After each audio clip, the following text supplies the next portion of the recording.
बच्चों, आज 10वीं कक्षा के लिए उत्साह कविता का शीर्षक चुना गया है।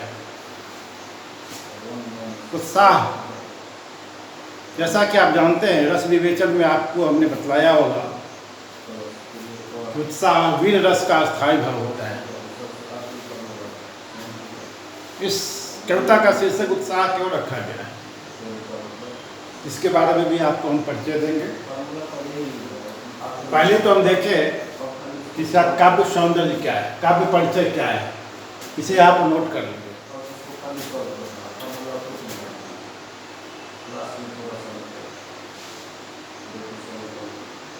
कवि, कविता, इसको नोट करते चले। भाषा, काल,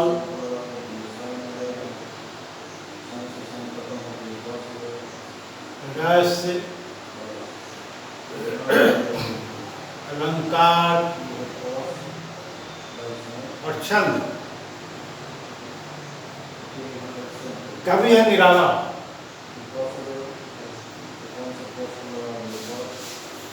इनका पूरा नाम जानते हैं, सूर्यकांत त्रिपाठी निराला। कविता है उत्साह। भाषा है खड़ी बोली।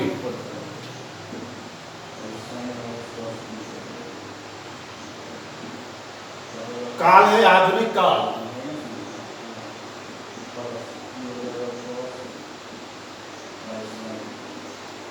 रस, जब उत्साह है स्थायी भाव तो उसका रस हो जाएगा वीर रस।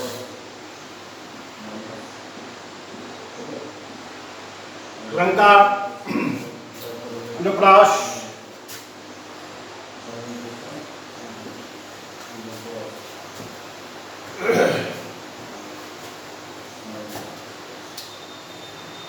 प्रलुप्ति प्रकाश,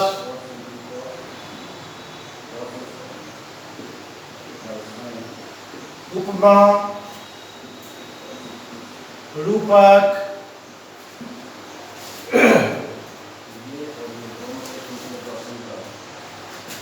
स्वर्ण मैत्री तथा मुख्य अलंकार है मानवीकरण। बच्चों, आपने देखा इसमें अलंकारों की वर्षा हुई है। एक नहीं अनेक अलंकारों का प्रयोग कवि ने इस कविता में किया है। और छंद है मुख्य छंद।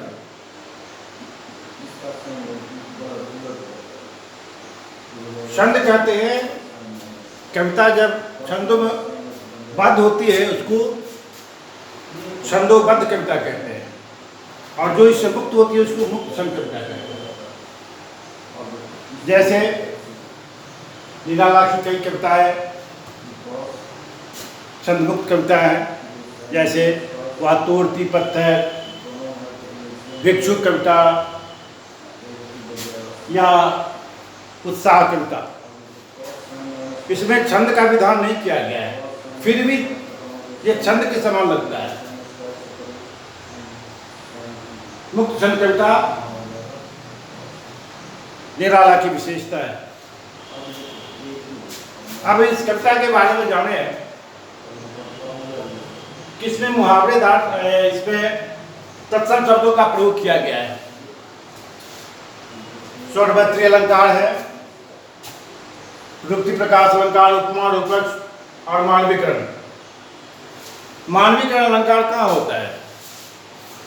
हम पिछली कक्षा में आपको बता चुके हैं, जहाँ निर्जीव वस्तु सजीव की तरह आचरण करने लगता है वहाँ मानवीकरण अलंकार होता है।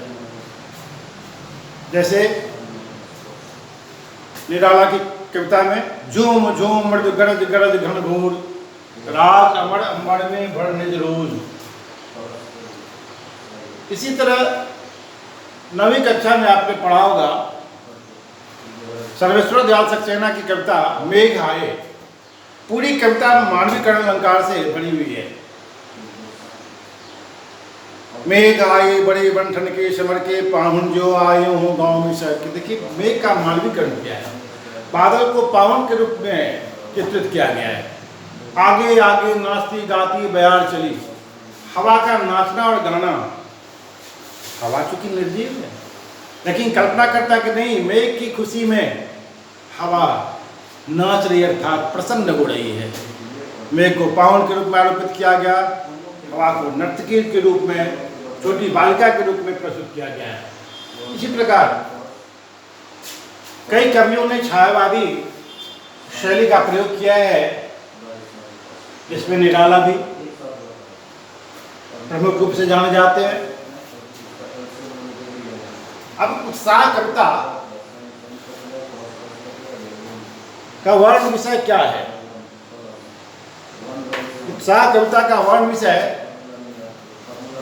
है वर्षा ऋतु का वर्णन। वर्षा ऋतु भारतीय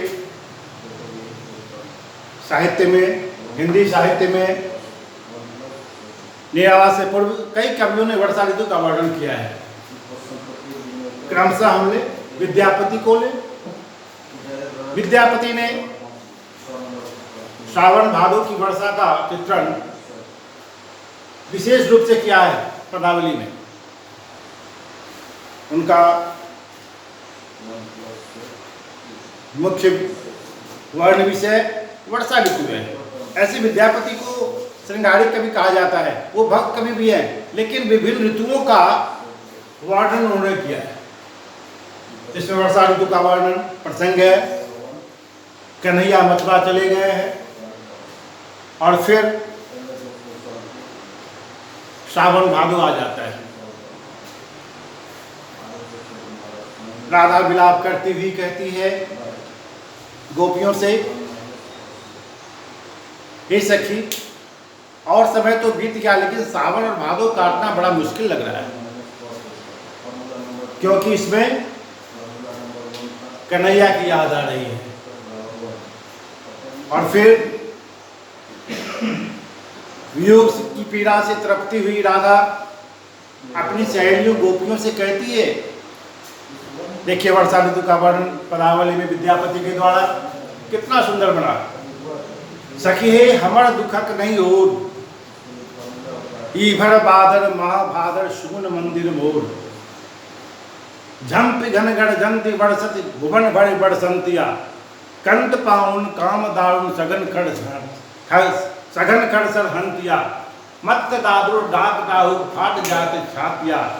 तिमिर दिग भरी घोड़ जामिन अथिर बिजर पातिया। विद्यापति कह कैसे गमाए हरि बिना दिन रातिया। कहने का मतलब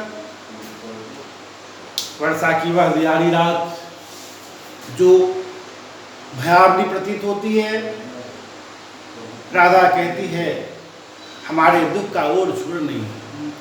इस सावन भादो मेरे जीवन के लिए अंधकार में प्रतीत हो रहा है। पता नहीं इस सावन भादो हमसे काटा जाएगा या नहीं जाएगा, संदेह लग रहा है।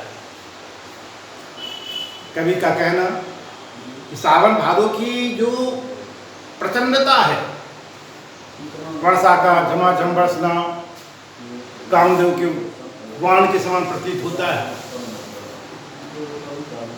इसके आगे कई कवियों ने इसका अनुकरण किया है। वर्षा ऋतु का वर्णन गोस्वामी तुलसीदास ने रामचरितमानस में किया है।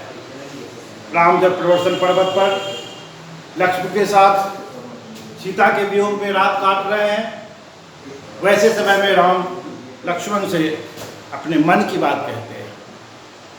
तुलसीदास कहते घन घमंड नभ गणजत घोड़ा, प्रियाहीन गणपत मन घोड़ा। ये भैया लक्ष्मण, ये बादल अपने बद में चूर होकर ऐसे गरज रहा है, लगता है यह मेरे प्राण ही ले लेगा। ऐसे में मेरी जब यह दशा है तो सीता की क्या दशा हो। ऐसे में मुझे डर ये इस बात का है कि सीता ऐसे समय में अकेली कैसी रहती हो। दामिनी दमक रही घनमाई, खल के प्रीत जथा फिरनाई।